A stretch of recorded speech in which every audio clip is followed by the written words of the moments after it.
In 722 BC, Sargon II was crowned the king of an empire that stretched across the entire Fertile Crescent. From the Mediterranean Sea to the Persian Gulf, the king of Assyria shepherded the lands, and Sargon II was the great god Ashur's representative on the earth, tasked with imposing justice and order on the land. Almost immediately following his coronation, he was faced with trouble in Babylonia. A Chaldean leader of the Bit Yakin tribe, called Marduk-apla-iddina II, rose in revolt and usurped the crown of Babylon with the help of Elam. It took Sargon over a decade to finally pacify Babylonia. After an initial failed assault against the Babylonians in 720 BC, Sargon II campaigned in the Levant. After the West was pacified, he began a campaign of diplomacy to isolate the northern Babylonian cities, and then in 710 undertook an enormous campaign to ravage southern Babylonia. The Assyrian army marched down, possibly numbering more than 30,000 men.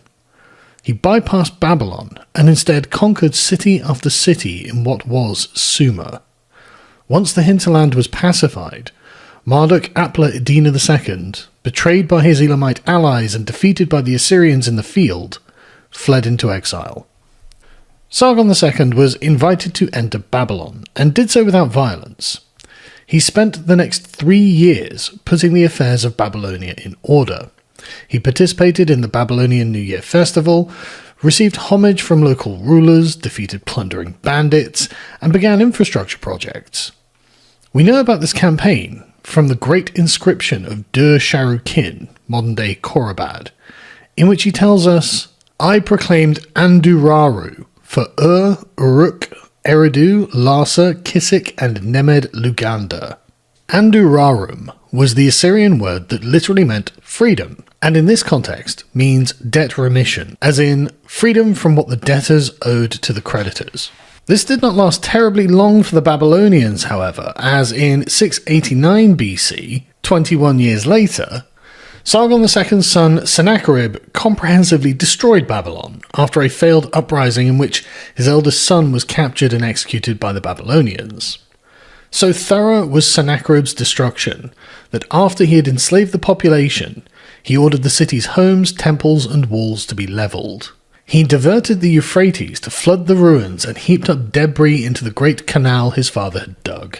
Only a few years after the destruction of the holy city of Babylon, Sennacherib, plagued with sons, was murdered by a conspiracy among them, which sparked a war of succession, which itself was won by one of his youngest sons, an all-round sensitive young man called Esarhaddon. The world had been thrown into confusion, and it was Esarhaddon's mission to set it to rights. As he tells us, at that time, in the reign of a previous king, bad omens occurred in Sumer and Akkad. The people living there were answering each other yes for no, and were telling lies. They led their gods away, neglected their goddesses, abandoned their rights, and embraced quite different rights. They put their hands on the possessions of E-Sagil, the palace of the gods, an inaccessible place, and they sold the silver, gold, precious stones at market value to the land Elam. You truly selected me, Esarhaddon, in the assembly of my older brothers to put these matters right, and you are the one who placed your sweet protection over me, swept away all of my enemies like a flood, killed all of my foes and made me attain my wish, and to appease the heart of your great divinity, and to please your spirit, you entrusted me with shepherding Assyria.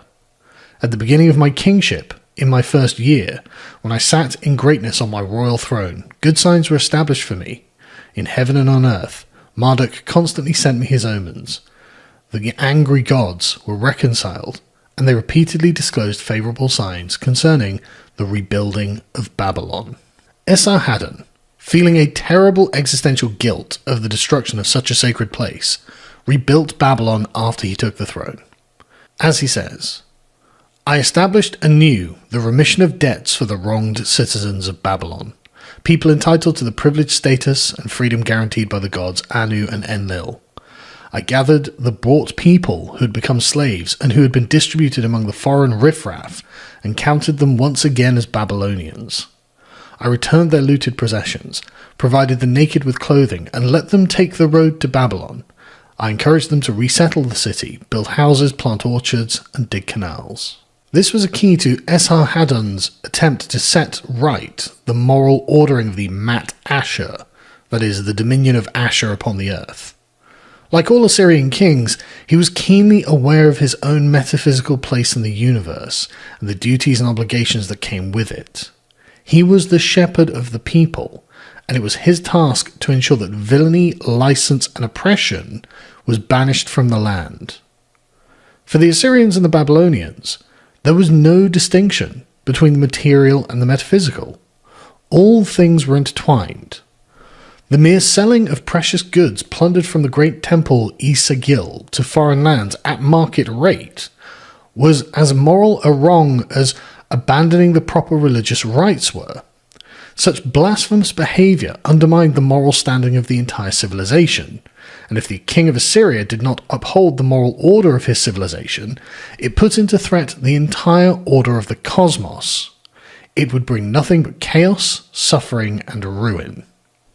Andurarum, the remission of debts, was a common and long-held tradition across the ancient Near East, particularly in Babylonia. In the Old Testament, it is stipulated in Deuteronomy that at the end of each 7 years there is to be a cancellation of debts and a release of any debt slaves held in bondage. In Leviticus, it is stipulated that at the end of each 50 years there is to be a jubilee, in which confiscated property is returned to its ancestral owners. Presumably, this was adopted by the Jews after the Babylonian captivity, but it may well have been known and a perennial custom that they had, reaching back long into the mists of time. The practice of debt relief was also central to Solon's legal reforms in Athens, and as an educated Athenian nobleman, he was likely aware of the practice in the Near East. Solon is well known for being an Athenian philosopher, lawgiver, and poet, but in his youth he worked as a merchant and travelled widely before returning to Athens to be the physician of his country in 594 BC. At that time, Athens was labouring under the oppressive laws of Draco, which decisively favoured the aristocracy in all matters and were extremely harsh in all cases. So harsh, in fact, it is from these we derive the word draconian. Draco's code of laws was the first written Athenian law code, but it mostly codified the pre-existing unwritten legal traditions of Athens, and one of these legal traditions was the creation of debt slaves. Debt slavery creates a sharp class divide between indentured servants, who are forced to go into debt just to feed themselves, and a rent-seeking aristocratic class that exploits their labour due to their inherent wealth advantage. Unsurprisingly, this creates a class of people filled with frustration, resentment, hatred, and division, which makes fertile ground for revolution or autocracy. Plutarch describes the situation in Athens at this time. At that time, too, the disparity between the rich and poor had culminated, as it were, and the city was in an altogether perilous condition. It seemed as if the only way to settle its disorders and stop its turmoils was to establish a tyranny. All the common people were in debt to the rich, for they either tilled their lands for them, paying them 1/6 of the increase, or else they pledged their persons for debts and could be seized by their creditors, some becoming slaves at home and others being sold into foreign countries. Many too were forced to sell their own children, for there was no law against it, or go into exile because of the cruelty of the moneylenders. But the most and sturdiest of them began to band together and exhort one another not to submit to their wrongs, but to choose a trusty man as their leader, set free the condemned debtors, divide the land anew, and make an entire change in the form of government. At this point, the wisest of the Athenians cast their eyes upon Solon. They saw that he was the one man least implicated in the errors of the time, that he was neither associated with the rich in their injustice, nor involved in the necessities of the poor. They therefore besought him to come forward publicly and put an end to the prevailing dissensions. According to Aristotle, in Constitution of the Athenians, the si sancthia laws prevented all loans on the security of a debtor's person, and achieved what Solon called the disburdenment of the people, by cancelling the debts they owed on loans they had made for the purchase of land. The debtors were relieved of their burden, debt slaves were freed, and people could keep the land and its value. Such was the long-term success of Solon's constitutional reforms that Pausanias tells us that they were still in force 700 years later. Rome too had the same problem as Athens and Assyria when it came to debts building up in the citizenry. Roman law had always strictly protected patricians against the plebeians, and this created a long-lasting tension within the body politic. The secession of the plebs in 495 BC was a direct consequence of debt slavery. As Livy explains, a war with the Volscians was imminent, and the state was torn with internal dissensions. The patricians and the plebeians were bitterly hostile to one another, owing mainly to the desperate condition of the debtors. They loudly complained that whilst fighting in the field for liberty and empire, they were oppressed and enslaved by their fellow citizens at home. Their freedom was more secure in war than in peace, safer amongst the enemy than their own people. The discontent, which was becoming itself continually more embittered, was still further inflamed by the signal misfortunes of one individual. An old man, bearing visible proofs of all the evils that he had suffered, suddenly appeared in the forum. His clothing was covered in filth. His personal appearance was made still more loathsome by a corpse-like pallor and emaciation.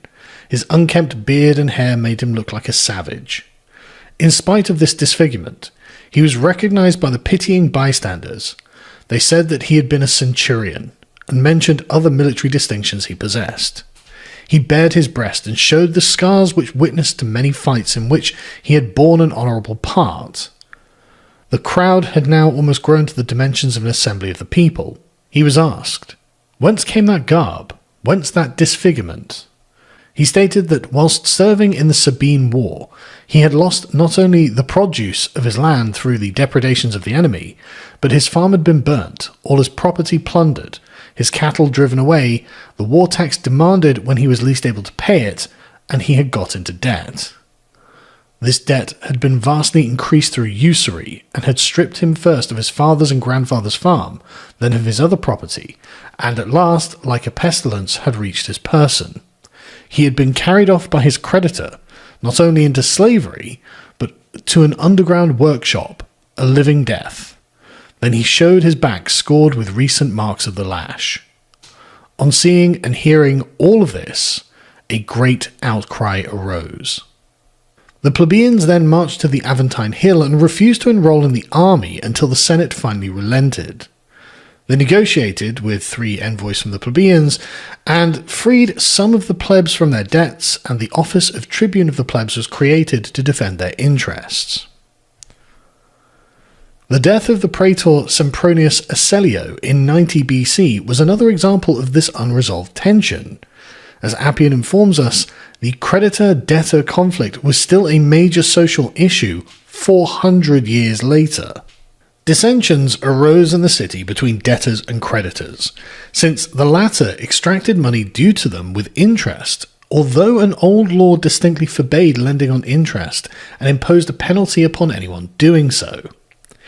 It seems that the ancient Romans, like the Greeks, abhorred the taking of interest on loans as something knavish and hard on the poor, and leading to contention and enmity. And by the same kind of reasoning, the Persians considered lending as having itself a tendency to deceit and lying.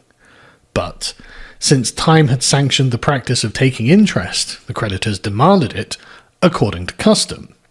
The debtors, on the other hand, put off their payments on the plea of war and civil commotion. Some indeed threatened to exact the legal penalty from the interest takers. The praetor Acellio, who had charge of these matters, as he was not able to compose their differences by persuasion, allowed them to proceed against each other in the courts, thus bringing the deadlock due to the conflict of law and custom before the judges. The lenders, exasperated that the now obsolete law was being revived, killed the praetor. The Senate offered a reward of money to any free citizen, freedom to any slave, impunity to any accomplice who should give testimony leading to the conviction of the murderers of Acellio, but nobody gave any information. The moneylenders covered up everything. In 86 BC, Rome was suffering a massive debt crisis. The social war, a civil war, collapsing land values, the hoarding of money, and the disruption from the Mithridatic War had created a contraction in the amount of money in circulation, and debtors were becoming unable to pay back their loans. With the publicani, Rome's private bankers and tax farmers, facing massive defaults, Consul Lucius Valerius Flaccus was forced to do a very large private debt write-down so that at least some of the money could be recouped, and cancelled approximately 3/4 of all outstanding debt. After he had defeated Pompey Magnus, Julius Caesar was also expected to enact a widespread debt cancellation by his supporters, but as Suetonius informs us in his Life of Julius Caesar, he disappointed those who looked for their cancellation, which was often agitated, but finally decreed that the debtors should satisfy their creditors according to a valuation of their possessions at the price which they had paid for them before the Civil War, deducting from the principal whatever interest had been paid in cash or pledged through bankers, an arrangement which wiped out about a fourth part of their indebtedness. In issue 6 of Islander magazine, Professor Michael Hudson characterizes the relationship between creditors and debtors as a 5,000-year-long war, which in our time is being won by the creditors. Indeed, an independent oligarchy of creditors has been created and is currently buying up land that the population itself cannot afford to own. As Professor Hudson puts it, when you look at history in terms of the fight between creditors and debtors, it is a debt crisis that enslaved the Roman Empire and led to the fall of Rome. You have had the same tension in miniature in almost every subsequent economy. It is occurring throughout the whole West today. For the first time, we are seeing a civilizational fight over this issue, with China and other countries saying money, credit, and banking should be a public function, not a privatized function. The government should be the creditor because governments can write down debts. China can simply write down the debts of its population to prevent an independent oligarchy from developing. Every country has tried to prevent an oligarchy from developing. The Middle East did that for 3,000 years, and cancelling the debts did not cause disaster or crisis. It prevented crises from developing. It restored order. That was the essence of the royal proclamations from Sumer to Babylonia, Assyria and Israel. That is what the prophets said. In the Jewish Bible, the whole history from, let us say, the 8th to the 5th centuries was a war between debtors and creditors. You had Isaiah saying, if you let an oligarchy develop, they are going to take over all of the land for themselves, and there is not going to be any room for the people. They are going to have the houses, they are going to have the land, and the people will be enslaved. The question of debts and debt cancellation is important because this tug of war between debtors and creditors is a perennial issue in society, and in previous eras, debt cancellation was considered to be normal. Student loans are a modern-day equivalent of creditors loaning people money to purchase land to work, thereby putting them in debt to pay back a loan with interest.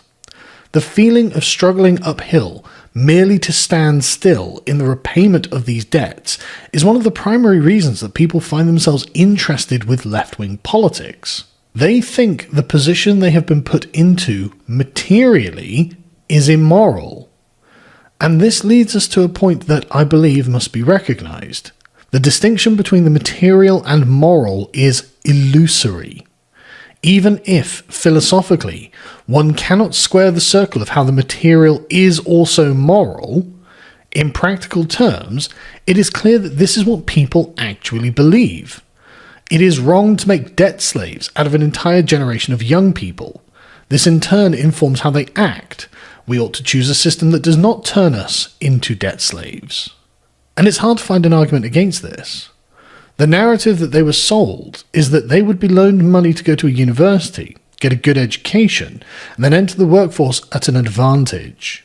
With their degree, they would be able to secure a well-paying job so that the debt they were encouraged to take on would be worth the cost. However, for many, this narrative has simply not come to pass. For young people have instead been thrust into a highly competitive economy with no discernible advantage. Instead of a degree being something special, it has become commonplace. and then competition for jobs with an incredibly large number of foreigners that have been brought here to compete against them makes securing a job all that much more difficult. And inflation has reduced the value of the money they earn from any job they are lucky enough to get.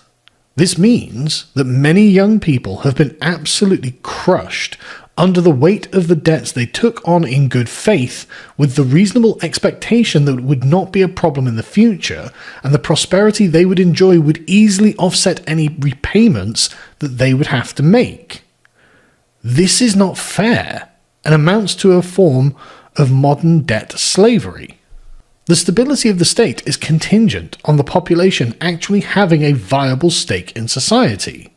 And if they don't have any future prospects, why expect them to stand on the property rights of the creditors as a moral principle? And whose property rights are we even protecting here, actually? In Britain, it is the Student Loans Company Ltd that finances student loans. As they tell us, this is wholly owned by the British government, and its shareholders are the Secretary of State for Education, the Scottish ministers, the Welsh ministers, and the Minister for the Economy in Northern Ireland. It is entirely government-funded and non-profit making. If the student loan is not paid off between 25 and 40 years, depending on when it's taken out, it's written off. The United States uses a mixed system of student loans, both public and private. The public student loans are lent by the US Department of Education. The interest on these loans is a fixed rate between 6.5 and 9%. And the interest alone can run into many thousands of dollars each year before even a penny is paid back of the actual debt. It is the government itself that is the entity that is turning a generation of young people into its own debt slaves, and is using our concerns for individual private property to maintain such a system to its own benefit. Our higher education systems are simply a form of extra tax that beats down young people in what ought to be the most productive and experimental years of their lives, where they are finding their feet and establishing their careers. How is this fair? Well, many people think it isn't.